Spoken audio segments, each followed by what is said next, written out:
வணக்கம் நண்பர்களே. இன்னைக்கு நம்ம பேச போற விஷயம் வெறும் பேச்சில்ல நண்பா. இது ஒரு நெருப்பு. உங்க மனசுக்குள்ள ரொம்ப நாளா பூட்டி வச்சிருக்கிற ஒரு எரிமலை. உங்க வாழ்க்கையில உள்ள மதிக்காதவங்க, உங்களை ஏளனமா பார்த்தவங்க, இவன் என்ன பெருசா சாதிச்சிட போறான் அப்படின்னு 4 பேர் முன்னாடி உங்களை அசிங்கப்படுத்தினவங்க.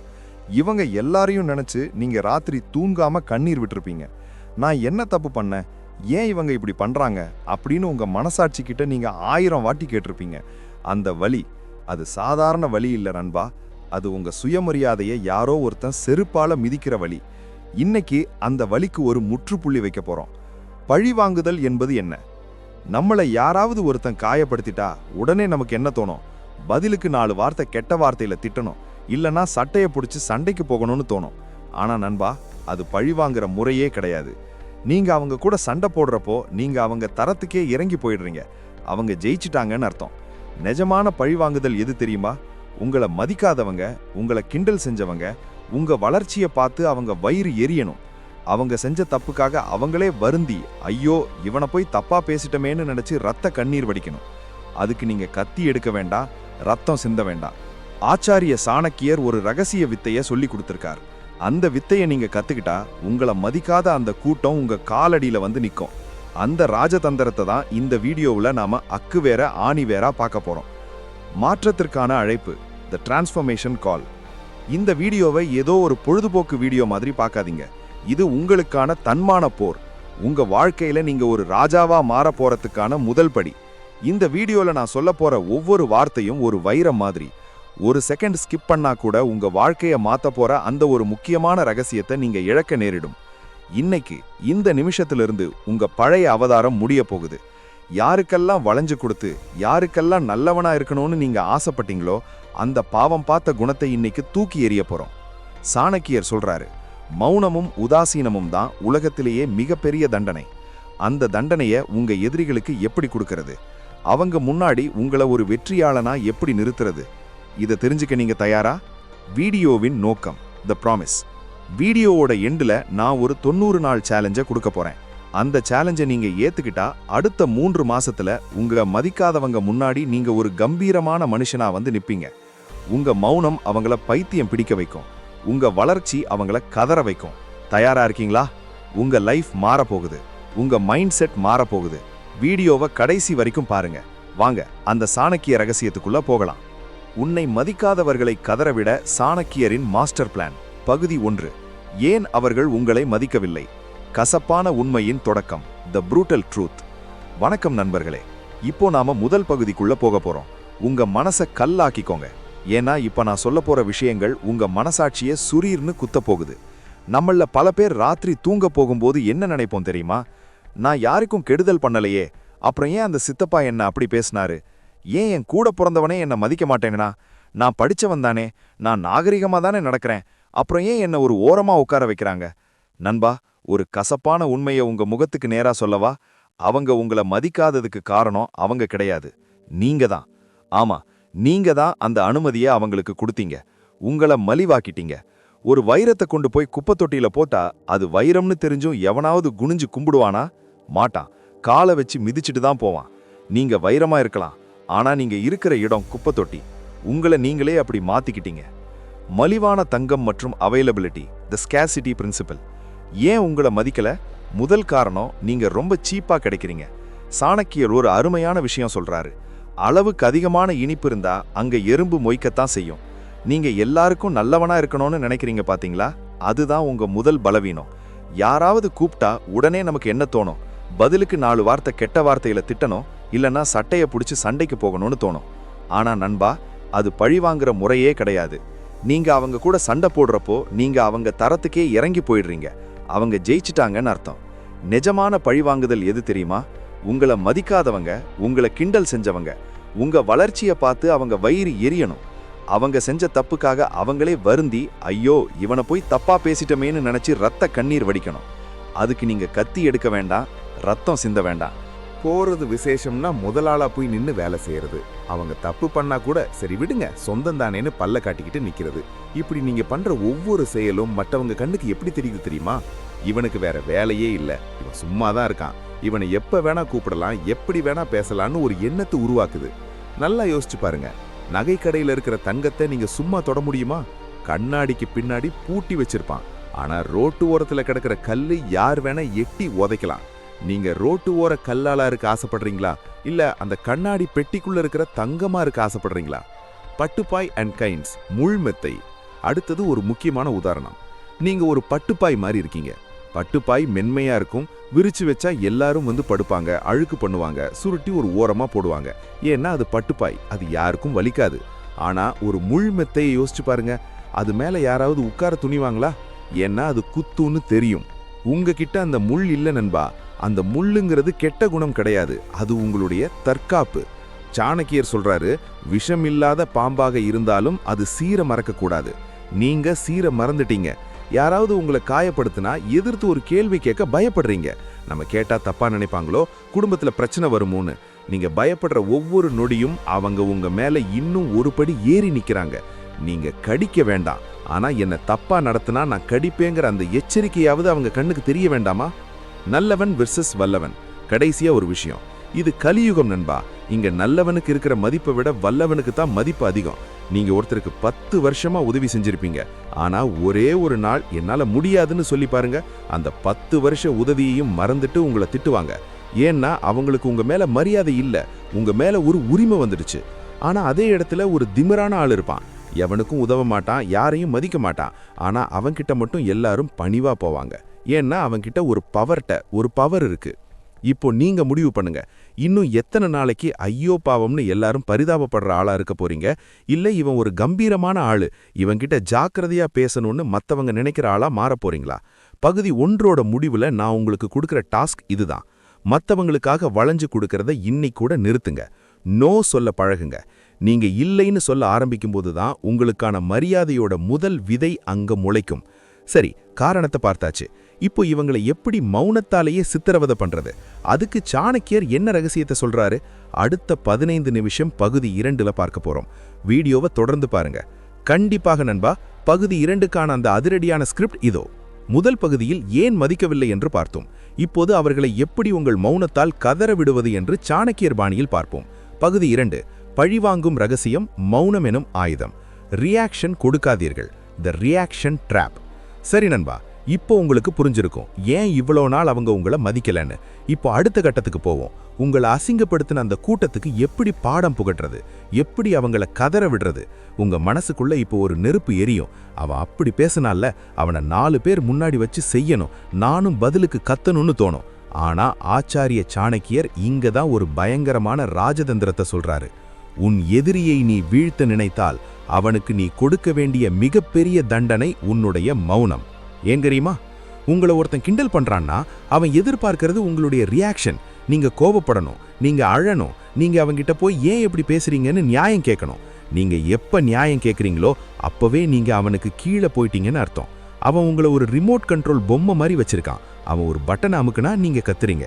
அந்த ரிமோட்டை முதல்ல பிடுங்கி உடைங்க. அவன் என்ன சொன்னாலும் கல்லு மாதிரி இருங்க. ரியாக்ஷன் கொடுக்காத ஒருத்தனை எவனாலையும் ஜெயிக்க முடியாது. உதாசீனம் எனும் நெருப்பு. அடுத்தது சாணக்கியர் சொல்ற ஒரு சூப்பர் டெக்னிக், உதாசீனம். ஒருத்த உங்களை ஒரு மனுஷனாவே மதிக்கலையா, பதிலுக்கு நீங்க அவனை ஒரு உயிரினமாவே மதிக்காதீங்க. ஒரு விசேஷ வீட்டுக்கோ இல்ல ஒரு கூட்டத்துக்கோ போறீங்க, அங்க உங்களை பிடிக்காத அந்த சொந்தக்காரன் வரான். அவன் உங்ககிட்ட வந்து நக்கலா ஏதோ ஒன்று பேசுறான். வழக்கமா நீங்க என்ன பண்ணுவீங்க? முகம் சுருங்கி போய் நிப்பீங்க. இனிமே அதை பண்ணாதீங்க. அவன் பேசுறப்போ அவன் முகத்தை கூட பார்க்காதீங்க. ஏதோ தூரத்துல காக்கா கத்துற மாதிரி நினைச்சுக்கிட்டு பக்கத்துல இருக்கிறவங்க கிட்ட ஜாலியா சிரிச்சு பேசுங்க. அவனுக்கு எப்படி இருக்கும் தெரியுமா? என்னடா இவன், நாம இவ்வளவு அசிங்கப்படுத்துறோம், இவன் ஒரு துரும்பா கூட நம்மள மதிக்கலையேன்னு அவன் வயிறு எரியும். நீங்க அவனை திட்டுனா அவனுக்கு வலிக்காது, ஆனா அவனை ஒரு பொருட்டா கூட மதிக்காம நீங்க கடந்து போறீங்க பாத்தீங்களா, அந்த வலி அவமானத்தின் உச்சத்துக்கே அவனை கொண்டு போகும். மௌனம்னா அமைதியா இருக்கிறது இல்ல, உங்க மௌனம் அவங்க காதுல இடி மாதிரி முழங்கணும். அந்த நாய் அங்க இருக்கிறதையே கவனிக்காத மாதிரி அது பாட்டுக்கு அதோட ராஜநடைய போட்டுக்கிட்டு போயிட்டே இருக்கும். அந்த நாய் குறைச்சு டயர்டாயி கடைசியில சிங்கத்தோட கம்பீரத்தை பார்த்து பயந்து ஓடிடும். இப்போ நீங்க முடிவு பண்ணுங்க, நீங்க அந்த சிங்கமா இல்ல குறைக்கிற நாய் கூட சேர்ந்து குறைக்கிற இன்னொரு நாயா? உங்களை மதிக்காதவங்க பேசுற பேச்செல்லாம் அந்த நாய் குறைக்கிற சத்தம் மாதிரி தான். உங்க தரம் வேற, உங்க இலக்கு வேற. சாக்கடை மேல கல்லை எரிஞ்சா உங்க மேலதான் அழுக்குப்படும். அந்த சாக்கடையை கண்டுக்காம கடந்து போறது தான் புத்திசாலித்தனம்.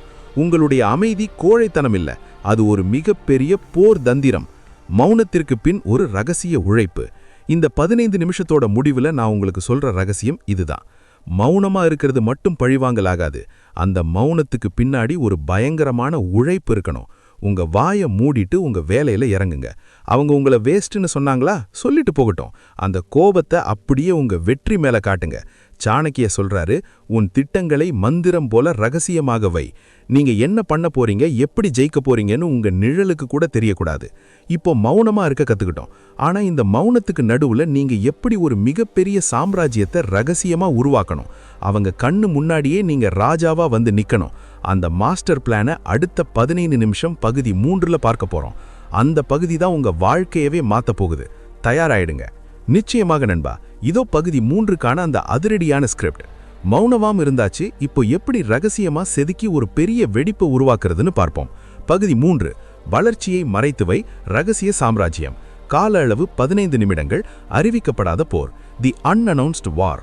பகுதி 2ல மௌனமா இருக்கிறது எப்படின்னு பார்த்தோம். இப்போது பகுதி 3, இதுதான் உங்க வாழ்க்கையில நீங்க செய்ய போற மிக முக்கியமான ஆபரேஷன். இதுக்கு பேரு under ground mission. Under ground mission. நம்மள பல பேர் பண்ற மிகப்பெரிய தப்பு என்ன தெரியுமா? மனசுல ஒரு ஆசை வந்த உடனே, இல்ல ஒரு புது பிசினஸ் ஐடியா வந்த உடனே அதை ஊர் முழுக்க தம்பட்டம் அடிப்போம். குறிப்பா நான் மதிக்காத சொந்தக்காரங்க கிட்ட போய், நான் அடுத்த வருஷம் கார் வாங்க போறேன் பாரு, நான் பெரிய ஆளாக போறேன் பாருன்னு சவால் விடுவோம். ஏன்? அவங்க முன்னாடி அப்பவே சீன் போடணும்னு ஆசை. ஆனா சாணக்கியர் என்ன சொல்றார் தெரியுமா? ஒரு காரியம் கைகூடும் வரை அதை ரகசியமாக வைத்திரு. நீங்க உங்க பிளான் அவங்க கிட்ட சொல்லும்போது அவங்க என்ன பண்ணுவாங்க? இதெல்லாம் உனக்கு செட் ஆகாது, இதெல்லாம் ரிஸ்க்குப்பான்னு உங்க தன்னம்பிக்கையை அப்படியே காலி பண்ணுவாங்க. நீங்க ஜெயிக்கிறதுக்கு முன்னாடியே உங்க வெற்றி கனவை அவங்க கண் திருஷ்டியாலையும் எதிர்மறை எண்ணத்தாலையும் எரிச்சிடுவாங்க. இனிமே உங்க பிளான் உங்க நிழலுக்கு கூட தெரியக்கூடாது. இருட்டில் வளரும் விதை. ஒரு விதையை எடுத்து வெயில்ல வச்சா அது செடியாகுமா? ஆகாது. அது மண்ணுக்குள்ள யாருக்கும் தெரியாம இருட்டுல புதைஞ்சு கிடந்தாதான் வேர் பிடிக்கும். உங்க லட்சியமும் அந்த விதை மாதிரிதான் நண்பா. இந்த நிமிஷத்துல நான் சொல்றத நல்லா கவனிங்க. உங்களை மதிக்காதவங்க முன்னாடி நீங்க ஒரு அப்பாவி மாதிரி நடிங்க. என்னப்பா பண்றேன்னு கேட்டா, ஏதோ போயிட்டு இருக்கு மாமா, ஏதோ ஒரு சின்ன வேலை பார்க்கறேன்னு மழுப்பலா பதில் சொல்லுங்க. அவங்க உங்களை இவன் உருப்பிட மாட்டான்னு நினைச்சு சிரிப்பாங்க பாருங்க. அந்த சிரிப்பு தான் உங்களுக்கு பாதுகாப்பு கவசம். எதிரி உங்களை பலவீனமானவன்னு நினைக்கிற வரைக்கும் தான் நீங்க பாதுகாப்பா இருக்கீங்க. அவங்க உங்களை கிண்டல் பண்ணி சிரிச்சுக்கிட்டு இருக்கும்போது நீங்க உள்ளுக்குள்ள உங்க சாம்ராஜ்யத்தை செதுக்கணும். அவங்க தூங்குற நேரத்துல நீங்க படிக்கணும். அவங்க விசேஷத்துல அரட்டை அடிக்கிற நேரத்துல நீங்க உங்க பிசினஸை டெவலப் பண்ணணும். அந்த ரகசிய உழைப்பு ஒரு நாள் மிகப்பெரிய சத்தத்தை உண்டாக்கும். கண் திருஷ்டியும் எதிர்மறை வைப்ஸும். இது மூட நம்பிக்கை இல்லை நண்பா, இது ஒரு சைக்காலஜி. நீங்க ஒரு நல்ல விஷயம் பண்ண போறேன்னு சொன்னா உங்களை சுத்தி இருக்கிறவங்க எல்லாரும் மனசார வாழ்த்துவாங்களா?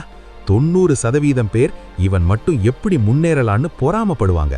அந்த பொறாமைங்கிற ஒரு விஷயம் உங்க எனர்ஜியை உறிஞ்சிடும். சாணக்கியர் சொல்றாரு, யானை வரும் பின்னே மணியோசை வரும் முன்னேங்கிற பழமொழி நமக்கு வேணாம். யானையே வந்தாலும் அது சத்தமில்லாம வரணும். அதான் ராஜதந்திரம். சோஷியல் மீடியால நியூ வெஞ்சர் கமிங் சூன்னு ஸ்டேட்டஸ் போடுறது, ஹார்ட் ஒர்க் பேஸ் ஆஃப்னு ஜிம்ல போட்டோ போடுறது, இதெல்லாம் அந்த மதிக்காத கூட்டத்துக்கு நீங்க கொடுக்குற அப்டேட்ஸ். இதெல்லாம் தேவையா? அவங்களுக்கு நீங்க எதுவுமே இல்லாத மாதிரி காட்டிக்கோங்க. ஆனா நிஜத்துல நீங்க விஸ்வரூபம் எடுத்துக்கிட்டு இருக்கணும். அதிர்ச்சி வைத்தியம், த ஷாக் ட்ரீட்மெண்ட். இந்த 15 நிமிஷத்தோட எண்டுல ஒரு முக்கியமான விஷயத்த மனசுல வச்சுக்கங்க. உங்களை மதிக்காதவங்களுக்கு நீங்க கொடுக்க போற பதில் வார்த்தையில இருக்கக்கூடாது, செயல்ல இருக்கணும். திடீர்னு ஒரு நாள் நீங்க வாங்கின கார் அவங்க வீட்டு வாசல்ல நிக்கும்போது, இல்ல நீங்க வாங்கின புது வீட்டோட கிரகப்பிரவேச பத்திரிகை அவங்க கைக்கு போகும்போது, அன்னைக்கு அவங்க முகம் வெளிரி போகும் பாருங்க, ஒரு அதிர்ச்சி வரும் பாருங்க. அதுதான் பழிவாங்கதோட உச்சகட்ட சுகம். எப்படா இவன் இதை பண்ணா, இவன் சும்மா தானே இருந்தான்னு அவங்க மண்டை வெடிக்கணும். ரகசியமா சாதிங்க, பகிரங்கமா கொண்டாடுங்க. இப்போ ரகசியமா உழைக்க கத்துக்கிட்டோம். ஆனா ஜெயிச்சதுக்கு அப்புறம் அவங்க வந்து ஒட்டிக்க பார்ப்பாங்க பாத்தீங்களா? அப்போ அவங்களை எப்படி டீல் பண்ணணும், அவங்க கிட்ட எப்படி நடந்துக்கணும், அந்த கடைசி கட்ட ஆட்டம் பகுதி 4ல வரப்போகுது. அடுத்த 15 நிமிஷம் உங்க மன உறுதியை சோதிக்க போகுது. பார்ப்போம். அடுத்த ஸ்டெப். 3 பகுதிகள் வெற்றிகரமாக முடிந்துவிட்டன. இப்போது பகுதி 4, தேவையில்லாமல் உதவாதீர்கள் மற்றும் இறுதி முடிவு.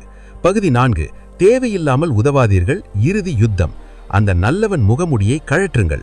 த ட்ராப் ஆஃப் எம்பதி. இப்போ நாம கடைசி பகுதிக்கு வந்துட்டோம். நீங்க மௌனமா இருந்தீங்க, ரகசியமா உழைச்சிங்க, இப்போ ஜெயிச்சு ஒரு உயரத்துல நிக்கிறீங்க. இப்போதான் உங்க மனசு ஒரு சதி பண்ணும். என்னதான் இருந்தாலும் அவங்க சொந்தக்காரங்க தானே, பாவம் இப்ப கஷ்டப்படுறாங்க, நாம தான் பெரிய ஆள் ஆயிட்டமே, அவங்களுக்கு கொஞ்சம் உதவலாமேன்னு தோணும். நண்பா, அங்கதான் நீங்க நிதானமா இருக்கணும். சாணக்கியர் ஒரு கடுமையான எச்சரிக்கை கொடுக்கிறாரு. பாம்பிற்கு பால் வார்த்தாலும் அது விஷத்தை தான் கக்கும். நீங்க இப்ப உதவுனா அவங்க திருந்துவாங்கன்னு நினைக்கிறீங்களா? இல்ல நீங்க பணத்தை கொடுத்த உடனே தம்பி அன்னைக்கு தெரியாம பேசிட்டேன்னு சினிமா படத்துல வர்ற மாதிரி அழுதுட்டு மன்னிப்பு கேட்பாங்கன்னு நினைக்கிறீங்களா? நிஜ வாழ்க்கையில அது நடக்காது. நீங்க பணத்தை கொடுத்தா அவங்க வெளியே போய் என்ன சொல்வாங்க தெரியுமா? பாத்தியா, காசு வந்த உடனே இவனுக்கு எவ்வளவு திமிரு, நம்ம கிட்டயே வந்து சீன் போடுறான், பிச்சை போடுறான்னு மறுபடியும் உங்களை தான் கப்பா பேசுவாங்க. நன்றி இல்லாத மனுஷங்களுக்கு நீங்க செய்யற உதவி சாக்கடையில் ஊத்துற பன்னீர் மாதிரி. அது வீண். கர்மாவின் கணக்கு, த ஜஸ்டிஸ் ஆஃப் கர்மா. இன்னொரு விஷயத்தை புரிஞ்சுக்கங்க. அவங்க இன்னைக்கு கஷ்டப்படுறாங்கன்னா அது அவங்க செஞ்ச கர்மா. ஒரு காலத்துல உங்களை ஏளனம் பண்ணி சிரிச்சாங்க இல்லையா, மத்தவங்க மனசை காயப்படுத்தினாங்க இல்லையா, அந்த பாவத்துக்கு இயற்கை அவங்களுக்கு ஒரு பாடத்தை கத்துக் கொடுக்கும்போது நீங்க நடுவுல போய் நான் உங்களை காப்பாத்துறேன்னு நின்னா அந்த கர்மாவோட ஒரு பகுதியை நீங்க சுமக்க வேண்டி வரும். சாணக்கியர் சொல்றாரு, தகுதியற்றவனுக்கு செய்யும் உதவி உனக்கே ஆபத்தாய் முடியும். அவங்க கஷ்டப்படும் போது நீங்க கண்டுக்காம இருக்கிறது தான் அவங்களுக்கு நீங்க கொடுக்கிற மிகப்பெரிய பாடம்.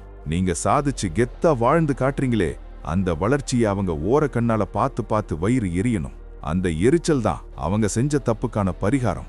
அந்த தண்டனையை அவங்க அனுபவிக்க விடுங்க. உங்களை தற்காத்து கொள்ளுங்க. ஜெயிச்சதுக்கு அப்புறம் அவங்க உங்ககிட்ட ஒட்டிக்கிட்டு வருவாங்க. மாப்பிள, எனக்கு தெரியும்டா நீ ஜெயிப்பேன்னு அப்படின்னு பல்ல காட்டிட்டு வருவாங்க. அப்ப நீங்க அவங்க கிட்ட சண்டை போட வேண்டாம். ஆனா அவங்கள உங்க வீட்டு வாசப்படியோட நிறுத்திக்கோங்க. உங்க ரகசியங்களை சொல்லாதீங்க, உங்க பணத்தை காட்டாதீங்க. அவங்களுக்கு உங்க வாழ்க்கைக்குள்ள மறுபடியும் இடம் கொடுக்காதீங்க. ஏன்னா பழைய பாம்பு சட்டையை தான் மாத்தும், விஷத்தை இல்ல. அவங்க மறுபடியும் ஒரு வாய்ப்புக்காக காத்துக்கிட்டு இருப்பாங்க. நீங்க ஒரு சின்ன சர்க்கிள் சந்திக்கும் போது முதல் ஆளா வந்து மறுபடியும் உங்களை மிதிப்பாங்க.